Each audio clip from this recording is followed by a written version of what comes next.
So, ordinary Kriging, for example, it's one of the most commonly used linear estimation methods nowadays. So, for this method, it's considering the spatial correlation between the sampling using the variogram models. And so, similar to any other estimation methods, ordinary Kriging is essentially searching for certain samples and then put this average value into the blocks.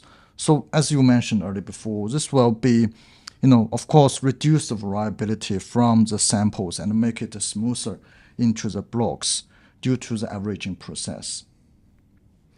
That's great. And so I think from a mine planning perspective, if you get an ordinary Krieged model, I think it's worth understanding that the variability is reduced because we're trying to estimate, based off of that Point samples. point samples going into that.